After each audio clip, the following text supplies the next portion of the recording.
Four Corners is now in its 50th year. It's a single issue program. There's one story per episode that goes to air each week, 45 minutes. It is quite interview heavy because it is in the end it's about journalism, okay?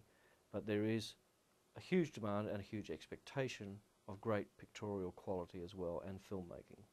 So they are the two dominant factors that go into Four Corners, is the journalism, and that means a lot of interviews and also an expectation of very high quality pictorial delivery. By and large, about 80% of the program is shot by in a traditional crew arrangement where you've got a cameraman, a sound recordist, a producer and a reporter, a four-person crew, and they are shooting on digibeta Sony cameras. What has come in over the last decade is a supplementary role of the camcorder scenario. And initially we've been using Sony Z1s, and we have one reporter here who works as a VJ. He goes out and does very situational reports where he may sit with a group or travel with them for many, many weeks. And obviously that capacity to cut a very low profile, to have a very low presence, is absolutely critical. We have another reporter who does go out a little bit on her own or go into sort of situations where you may not be particularly welcome, who's also shooting a little bit. And so they've been using Sony Z1s. And then you have the role I've been doing, which has been predominantly as a producer shooter, and my background being that I suppose we would call classically trained as a cameraman many, many years ago, where I will shoot and produce a story. So that is where the need for camcorders have come in. And at the same time, there's still an expectation of very high quality imagery to come out of that situation, even though you're using cameras that are, in effect, 1/10 or 1/5 the cost of the so-called professional camcorders. We were happy enough with the Z1s, and in the context of in their day, they were probably the best that was around. Now, they are seen now as old generation. We looked around for, especially going tapeless, and we looked at the Sony EX1s, we looked at the Panasonics, and we looked at the Canons. In the end, a number of factors got the Canon over the line. One, it records in 4:2:2, so you've got twice the colour definition and saturation that you get in 4:2:0, which is the old DV cam. Two, from our examination, the lens was world class. Within the camcorder, 1/2 inch and 1/3 chip cameras, I don't think anything compares to what is available on the Canon XF 300s and 305s. And probably even more critical was the 4-inch viewfinder. The sharpness of that viewfinder, for the first time, has given us the confidence that for those of us who are working in manual, and I work in manual, is that you can actually sit there and very comfortably, very confidently start pulling focus, in a multiple pull focus situation, and you're there. Now, that really hasn't been a capacity that's been available until this camera, the combination of its lens and its viewfinder. And that's been a big game changer for us. And when we first looked at this camera, we were a little concerned because it looked like its standard speed was about 125 ASA, and that's not very fast. And there was opposition cameras there that were a little bit faster. But what we were very pleasantly surprised, is that the noise reduction in these cameras is quite extraordinary. And so you can have +6 dB in there and you cannot see it. And you can quite comfortably take it up to +12. And I'm talking now in a current affairs situation where information is critical, right? Technical perfection will always be compromised in the face of actually getting pictorial information. Nevertheless, this camera you can take it up to plus 12 dB, and if you've got a healthy image, it is perfectly acceptable. Now that's quite extraordinary. Now, and the opposition cameras, which may be a little bit faster in their standard settings, but when you look at what happens to that picture when you put in the equivalent plus 6, plus 9, it's all over with them. They start to fall apart. The picture starts to swim. I'm not quite sure how Canon's done it, but we're very thankful for it. The noise reduction is extraordinary, and you can, as a matter of course, have plus 3 or plus 6 in there. The flip side is that it's got negative gain, so you can put in your minus 3 and your minus 6, and the picture then becomes unbelievably sharp. I mean, stunning, absolutely stunning. And that, I think, that measure of when you have a slightly more controlled situation and you've got the light, especially outside, the capacity to actually start turning up beautiful pin-sharp pictures that are professional by any standard is quite extraordinary. And there's one other factor, and that is the way Canon have tweaked this camera is it looks filmic. The skin tones are really very, very natural. And for a program where we do a lot of talking heads, that was another serious factor in why we went with it. It's a far less technical image. It's a far less video-like image. It's much more filmic. And it's funny enough that I gave up being a full-time cameraman 20 years ago. When I looked at this camera, it actually reminded me of really well-shot, well-exposed, and then beautifully graded film. So it's got a unique look that I think is really professional. And considering this is coming out of 1/3 chip, a camera this big, it's quite extraordinary. Other factors. One of the other reasons that attracted to it, and it was a major reason, was non-proprietary recording card systems. And the fact that they picked in the compact flash, a very reliable, well-regarded recording media that is 1/4 the cost of the alternative proprietary media was a huge factor to us.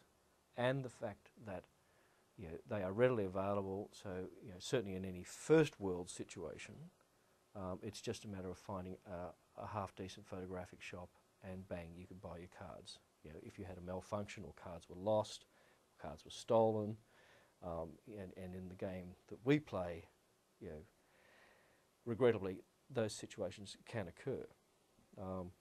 We have found them ultra reliable. They're cheap. I mean, they're now here in Australia. We are purchasing these cards for $175 versus $800 for an S by S, and I think the P2 cards can still be floating up around $850, $1,000 for the equivalent. The sweet spot is 32 gig, 60 megabytes a second. We don't want to use bigger cards than that because there's just too much information to be on one card should it go amiss or something go wrong. And it allows us, we have 160 minutes, 2 slots to record in, and that we find is a perfect combo for when we're out on the road. One of the other factors that I mentioned earlier is that 2 of the people who use this camera in this unit, they are journalists by training. They are not technically trained, right? They are self-taught. They're not bad at it. They're not bad at composition.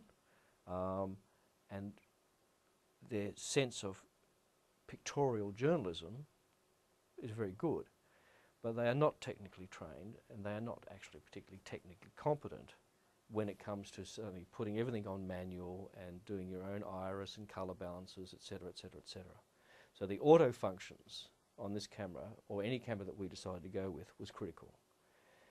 And what we found was there was no doubt that the auto white balance and the autofocus on this camera was superior to anything else that we were looking at. One of the things you have to keep in mind with Four Corners is that we are often in situations where we have very little control. Right? It's not like drama, where you can get things repeated over and over again and people can run around with tape measures and whatever. And especially when reporters are in a VJ situation, they may find themselves in a situation where a person says, look, I'll give you 5 minutes and then I'm out of here. Or they barrel him up outside a building and they're just grabbing him. He may even not, that person may even want to give the interview, but you got him and you're standing in front of them, the camera's rolling. That's where the face recognition is fantastic, because now the reporters, especially in the VJ situation, they don't have to worry about, they're on auto, is that thing going to go straight past his ear and pick up the tree 30 feet behind him, or the wall, or whatever? Is he going to start hunting and going zit, zit, zit, zit, zit? They don't have to worry about, they've got face recognition, it's picked him up, and it doesn't matter where he goes in the frame. He can be up in the top left quadrant, he can be in the middle, he can be down the right-hand quadrant. It doesn't matter. They don't have to worry about that. They can concentrate on what the guy is saying and getting what they want out of him. And that is a big, big difference, a huge difference, and especially because we're shooting in HD, where the focus is more critical. And this fact that we've done lots of tests with it, and it's about a 99% factor where it's locking in and doing a terrific job. Feet behind it. There's two things. I think the camera is very well built. There's a few niggly things on the on-off switch and a few caps around the back. That's been documented, and I'm sure that's something that Canon will probably look at in the future. But overall, I found the camera is rock solid and is travelling, and we have been doing some big travelling jobs with this camera already. I mean, 15 cities overseas, 3 continents in 20 days. In and out of planes, airports, taxis, blah, blah, blah, right? The camera is looking very tough, so we're very happy with that. Going back to the portability factor, what we've been able to do is I can carry a set of lights, I carry two sets of radio mics. We have the fluffy on top. We have another fluffy in a gun cradle, which can be hooked into a radio mic. So I can actually, if I'm filming, I can give another microphone to a reporter who can be out 10, 12, 15 feet from me and picking up stuff. So we're not just limited to that. We have lights. We have a very extensive audio system. So it's not just that sitting on top of the camera. Lights, audio gear. We take a small tripod, but which is a broadcast quality tripod. All of it, including our clothes, including my clothes, fits into 2 normal suitcases. No excess baggage. Right? 1 car. When we get out of the airport, we're going to have to hire a sedan. Security-wise, we're not in a van. In a van, people can see all that equipment, and there is a history of cars being bricked and the equipment being stolen. Our gear is never visible because we just hire a sedan. It sits in the boot of a car. When we're travelling, the nature of a Four Corners story is there's a lot of unpredictability, and things change, and they change fast. And you've got to change your flights, you've got to change your hotels, you've got to change the trains, etc., etc. If there's just 2 of you, you can always find 2 seats on a plane. You can always find 2 rooms in a town. You can always get 1 car. Now, if you're trying to organise, you've got to change your flights to go from, say, Boston to London, as happened on about 4 hours' notice on this last trip. You get 2 seats. Right? You try and get 4, and 4 of this and 4 of that. It becomes quite problematical. So, logistically, it's a big difference. Right? At the same time, the stuff is tough. If you look after it, this looks like there's going to be a serious maintenance-free camera. Okay, well let's have a bit of a look at this, right? The things we've got. So a couple of things that really work. They've sat the camera mount up high, right? So you can put your fluffy on here, and you're not going to get it in the viewfinder, right? Which the old Z1s, a lot of the other cameras, the actual camera mount is sitting down a little bit lower, and you put a fluffy on there, you pulled out wide, bang, there it was in the edge of your frame. and so you had to go and buy a supplementary mount that lifted this whole thing up, etc., etc., right? But the way they've designed it, bang, that sits there. One of the other things, the beauties of this lens is it's wider than the competition. So we're finding we don't need a wide-angle attachment. Now on the Z1s, we felt a need to have the wide-angle attachment on there most of the time. We don't need it with this camera again, so that's one a cost we haven't had to incur. Two, it works. You're not having to sit there thinking, I've got to take this lens on or I've got to take it off, etc., etc. And you have those problems when you put a wide angle on. You can start getting serious depth of field, and any smudges that have turned up on the front element, if you're not careful and you're out there in the sort of bright sunlight, you'll suddenly start seeing it all. It doesn't happen with this. It's got a very, very good inbuilt range in the lens that we're finding in the current affairs situation works perfectly. So those factors are very good. The capacity for the telephoto zoom, the one-touch zoom where it punches in 50%, because it's so sharp, the image, you can actually, it works. It's not sort of like, oh, this is going to be a bit desperate. You can actually punch it in and away it goes. And it actually happened on this shoot. You can see some pictures there, but I was in the corner of a glass building in New York. The Statue of Liberty was probably a good couple of kilometres away. We were big rush, but I wanted to tie it into the situation of this person in the room, and you just had to hit the button, went boom, punch through the glass, and it held up perfectly well. So we're impressed with that. Also impressed with the range, the capacity. You can sort of overexpose, do an exposure split. Someone's, again, it was a glass building. It was about f16 outside. It was probably about f4 inside.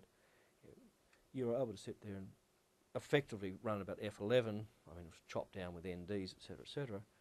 And 2-3 stops latitude in the shadow detail was held up fine. So the shadow detail is terrific. What you're seeing, I suspect it's also because it's two things. You've got 50 megabytes a second and you've got 422. Your shadow detail, like in the old Z1s, tended to sort of go like that, and then it just get to a point and it just drop. And there was an image, but there was nothing in there. There was no detail. You get a really great gradual shadow detail with these cameras, and I mean, very, very impressive. We've done 3 episodes now. We did one on gene patents, and that was all the stuff in America was shot, and that was the first run, and that was with a camera that was lent on spec from Canon. We tried it out. We then did the WikiLeaks story, which was shot basically in America and England, and then there's some recreations back here. The recreations were not done with this camera. That was a situation where I needed to direct all the recreations, and it was just easier to have the crew with the digibeta, etc., etc. But all the interviews, all the footage overseas in America and the UK was shot with this camera. And then Matt Carney has just done a situational one in Aurukun, which basically, apart from the archive, all the footage was shot with that. So we've got 3 under the belt now with this camera. My take on this camera is, apart from the depth of field issue, which is inherent with any small chip camera, 1/3 chip, that is, you're going to have a lot of depth of field, and it is difficult to separate, especially in a talking head, to pop your background out. Right? That's inherent with any 1/3 chip camera. Apart from that, I would argue that, by and large, the imagery that this camera is capable of matches that of a Sony Betacam. So you're talking about an $8,500 camera that gives a serious run for money to an $80,000 camera.